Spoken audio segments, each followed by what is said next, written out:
বন্ধুরা, আজকে একটু পিঠে বানাবো। পিঠে বানানোর জন্য এখানে গোবিন্দভোগ চাল আমি ভিজিয়ে রেখেছিলাম। আমি এটা 3 ঘন্টা আগে ভিজিয়ে রেখেছি। এটা আমি বেটে নেব। এটা মিক্সিং জার নিয়ে নিয়েছি, চালটা তুলে নেব, দিয়ে বেটে নেব।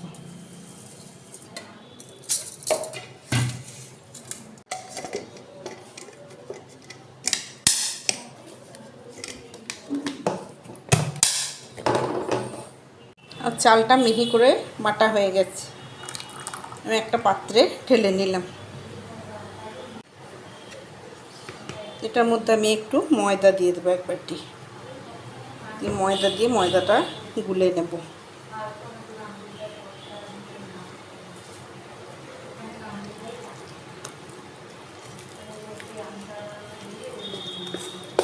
চিনি দেব, যে যেরকম মিষ্টি খাবেন ওই সেই মতো চিনি দেবেন। আমি এখানে 1 কাপ চিনি দিলাম।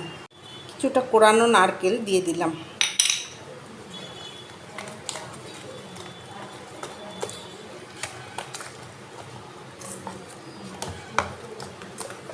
এটা আমি ভালো করে মিশিয়ে নেব।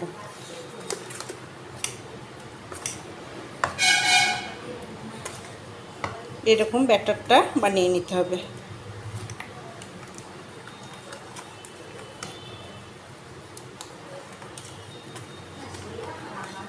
ব্যাটারটা এরকম বানাতে হবে। ব্যাটারটা এর চেয়ে পাতলা করলে হবে না। এর মধ্যে 1 চিমটি নুন দিয়ে দেব, মৌরি দেব, গোলমরিচ গুঁড়ো দিয়ে দেব। দিয়ে এটা ভালো করে মিশিয়ে নেব।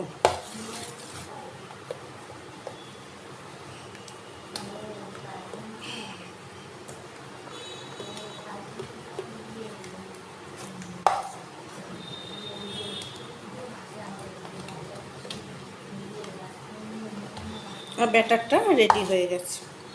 আমি কড়াই তেল বসিয়ে দিয়েছি, দিয়ে একটা করে পিঠে ভেজে নেব।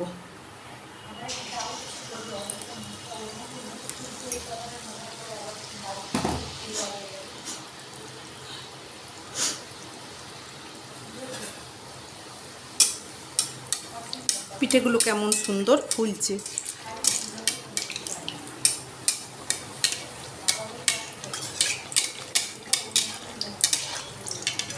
এটা উঠিয়ে দেব।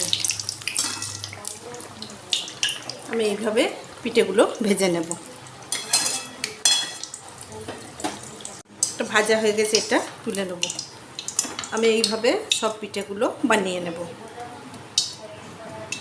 বন্ধুরা, আমার এখানে পিঠে রেডি হয়ে গেছে। আমার এই পিঠের রেসিপিটা আপনাদের কেমন লাগলো জানাবেন। যদি ভালো লেগে থাকে লাইক, শেয়ার, কমেন্ট করবেন এবং সাবস্ক্রাইব করতে ভুলবেন না। ধন্যবাদ।